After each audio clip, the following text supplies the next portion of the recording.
where does, from the leader perspective, things like narcissism or sociopathy, psychopathy come into play?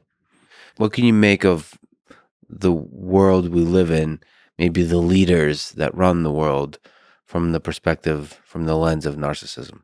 So I am struck 20 years of doing what I do now. Right? I've been a psychiatrist for 20 years and I practice in so many different settings and I consult in different settings. I've been fortunate to have a very wide purview of like what's going on in people and in the world around us. And I am struck with amazement that of all the things I see that are, say, abnormal, let's say, from the mental health perspective, this could be depression, panic attacks, hearing voices, addiction, but there's so many things, we cover everything, that narcissism is not frequent compared to a lot of other things. So it's small in terms of, say, a narcissistic diagnosis, right? It's much less than many other things, but it causes the lion's share. I don't just mean the most compared to anything else, but I think more than 50%, the majority of bad things, evil things, destructive things that I see in the world around us. I think narcissists are wildly destructive because they are driven completely, they are lodged completely in the lane of envy. Can you try to sneak up, and we don't want to be lost in definitions, but can you try to sneak up to a definition, non-clinical definition of narcissism that we're talking about?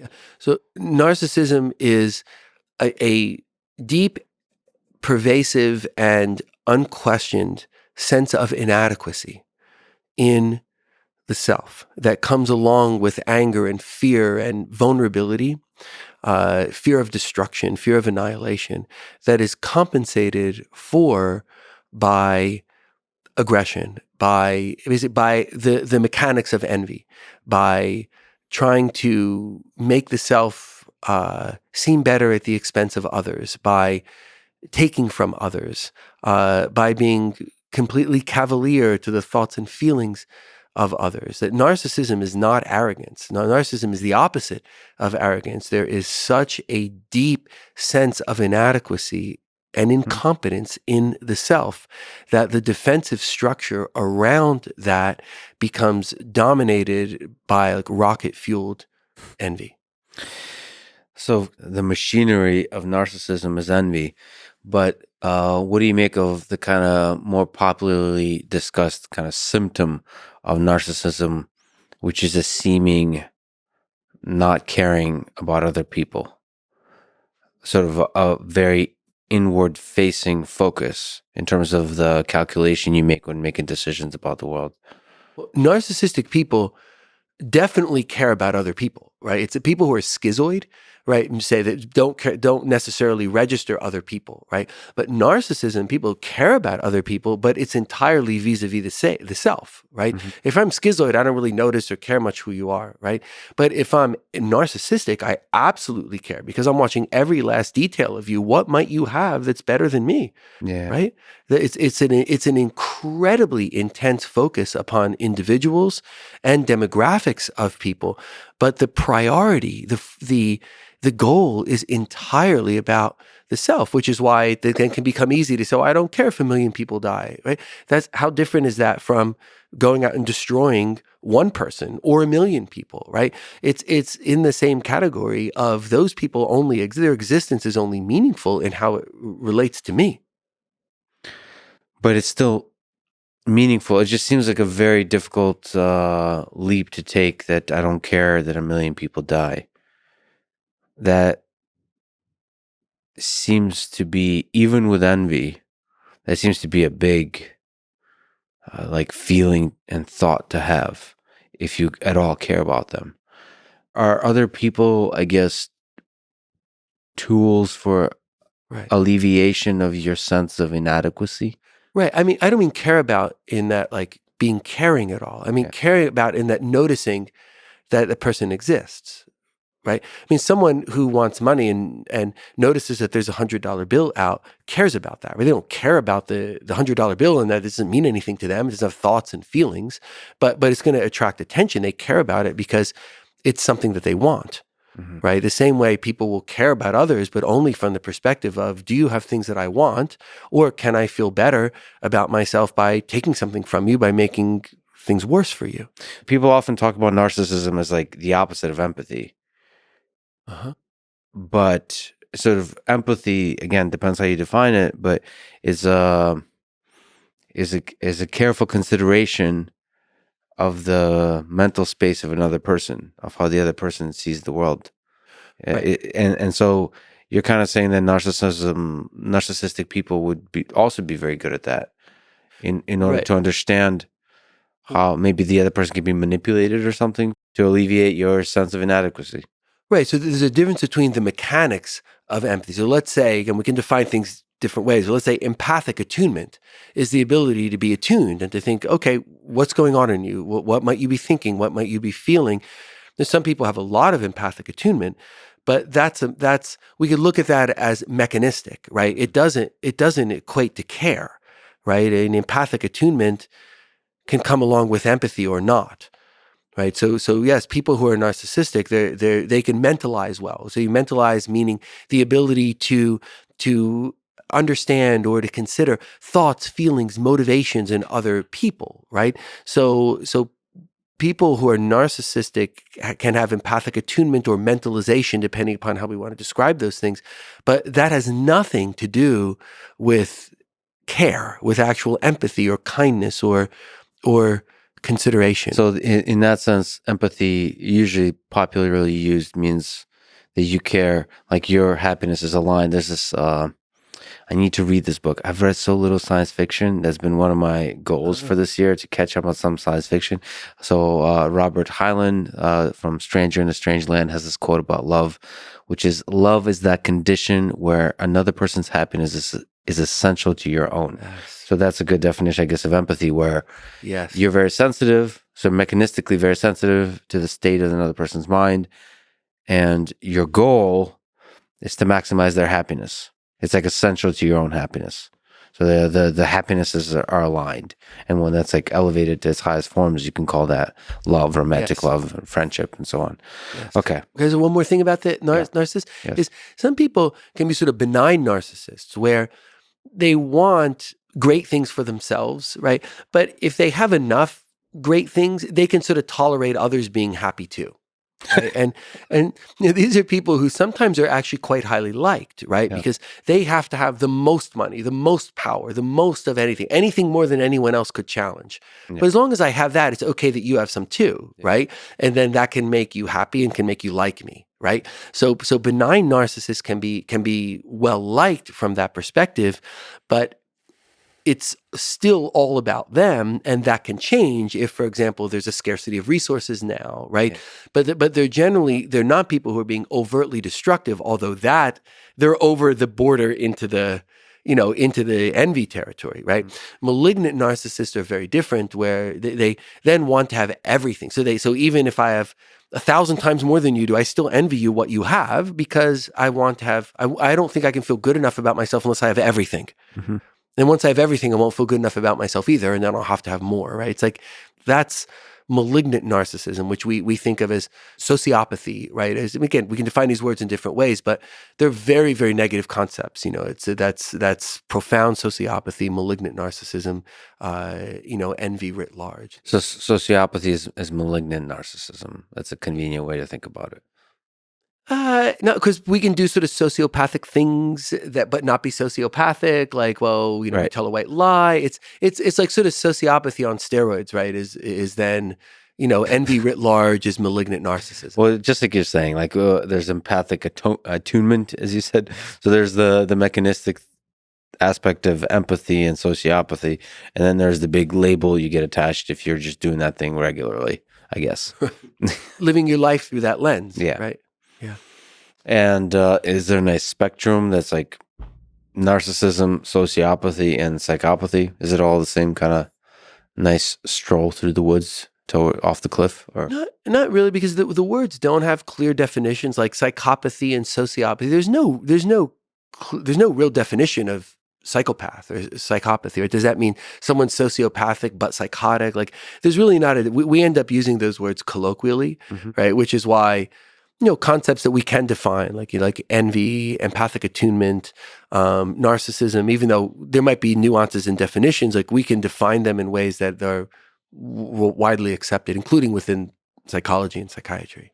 So it's nice to just think about this broad umbrella of narcissism and the levels to which it's benign or malignant, and then also separating into the different mechanisms, like interaction by interaction, which sometimes can be narcissistic, but broadly speaking, do you do everything through the lens of malignant narcissism? That makes you Right.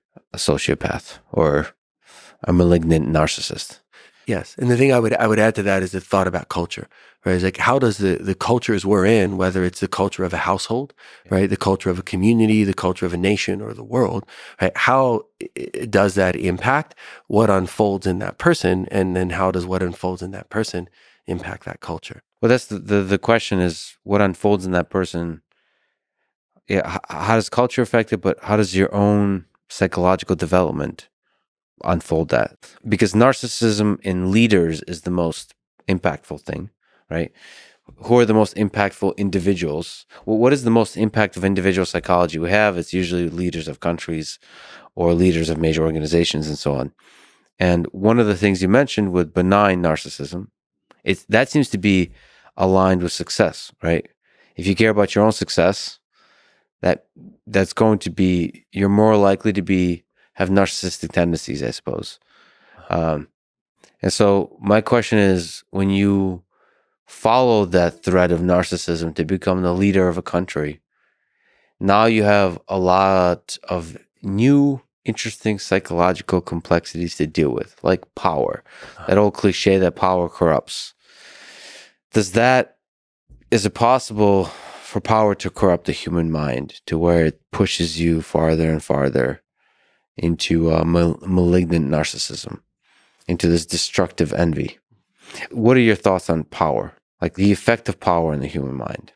Yeah, I think power is um, it's an accentuator, right? An intensifier, right? So I think it is true that there are people who can be sort of in a gray area where there are malignant narcissistic tendencies and behaviors, but there are also ways in which that person can think outside of themselves and think in a broader way and think sort of kindly about others, and they're sort of trying to navigate, whether they're aware or not, that they're trying to navigate between one and the other. And then the allure of power is, well, just exercise that power and you'll feel better, right? It'll show you, right, that you're good enough. Look at the power you have, and whatever may be going on in the person's mind, that then power, yes, can corrupt. Yes.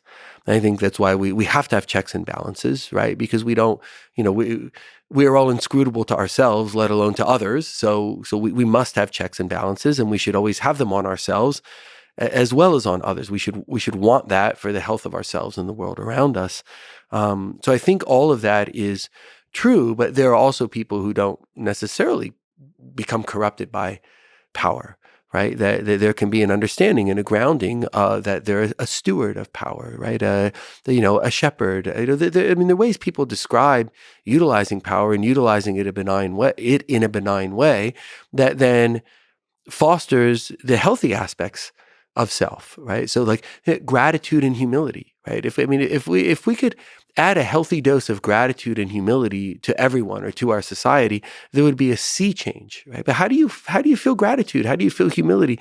Those things are incompatible with narcissism, envy, right? With the bad pole of things that we're talking about. And part of the reason I'm so focused in my work and in really what runs through all of my thoughts about life is that the impact of trauma, right? Because trauma, creates these false lessons and it walls us off from truth, and it starts to point towards the unhealthy ways of trying to feel better about ourselves. But we have the health in us too. We have those seeds of health too that can grow into being a steward of power and sharing power and being considerate and kind. And we see a lot of that in the world too, right? It's not all just the evil. We see plenty of people who do good and who are generous of spirit. And, we have both in us. And it is, as I think you're talking about our culture and what the seeds that we sow and the climate that we set, including putting governors and boundaries around, like, how do we rein in or say that the more aggressive, the more envious or destructive is unacceptable, right? How do we foster the part that's kind and considerate and reflective and slow to judge, of like, hey, let's learn a little bit more. Like, how do we foster that? And I think a lot of that comes back to early childhood education. I mean, I think we don't do nearly enough to protect children. And as a corollary to that, we don't do nearly enough to educate children. I mean, I want to write a book. Second book I write is gonna be everything I needed to know about life I learned as a second year postgraduate psychiatry resident. Mhm. It's like, why? Why then did I learn so much about unconscious motivation, about the impact of trauma, about how we can be envious and how we can act out, even about how our emotions trump logic in us. Like, why don't we teach these things when we're young enough to understand? Like, why is that other kid bullying me? Yeah. Right? Or why, just because I'm a little bit bigger, do I want to go thump that other kid on the head? Like, what's going on that we don't do those things? We're tripping ahead of ourselves, and we don't stop and think, how are we using our resources? How are we shepherding forward the next generation, which, by the way, is a generation that's going to determine our fates too, right? As we get older. But we don't, do that. I often think of, like, in the Olympics, you see like the great sprinters, right? And they've got to come out of the blocks perfectly, right? Because if they come out of the blocks a little bit too fast, they're going to fall over, right? They're going to just fall forward. And I often see that in my head about us as, as humans and as a culture, that we're rushing so far forward. We don't stop and say, wait, let's keep the basics here, the basic techniques of, like, how are we navigating forward in life? Or do we just throw all those away because I can get some benefit by saying that you're bad, even though what's being leveled against you is wrong, right? Like, why do I take that? Or do I say, no, there's something more important here that we want to shepherd forward in ourselves as a culture? And I think preventing childhood trauma and changing the ways that we educate children and adults could again make a sea change and maybe set us on a course towards, even towards a greater likelihood of survival as a species.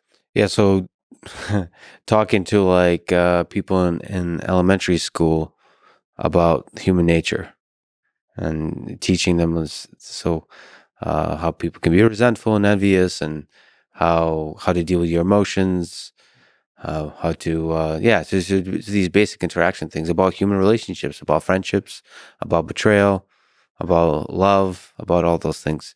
Like it's actually strange that we kind of hope the parents talk about that kind of stuff, Right. but then the parents often need therapy themselves. The parents that didn't learn it, right? Yeah, I the mean, parents didn't learn I'm it, not right? joking that I was mad. Yeah. Second year after medical school, like, how is it? Like, I think of even things in my own life, and how like, how much shame I felt after my brother's suicide. Like, I was already an adult, right? I was a young adult, but I felt so much shame. I didn't, like, I had no understanding that like, it's a reflex to trauma, right? To Yeah. feel guilt and shame, and that, of course, I was feeling that. It didn't mean it was true because I felt it, but I mapped the fact that I felt ashamed to the fact that I should have felt guilty and ashamed. And it like led to some very negative things in my life that I had to sort of pull myself back from and recover from. And, like, I didn't know that, right? I didn't know the automaticity of the reflex and how pervasive it can be and how it can put blinders on us. And I mean, it's just one example, but it's an example of something big that happens to people that we don't learn about. And I find myself sometimes having conversations with a person. So, I still do a lot of clinical care, of having conversations with a person after a tragedy. And I'm saying, I can't believe, right? Again, I'm saying the things that this person didn't learn in elementary school, because, like, none of us did, right? And then look at the misery and the suffering. And then I think this is one person among how many millions among us who try and go about their way without knowing things that are easily knowable, because they don't even know that they're knowable because we don't teach them to ourselves.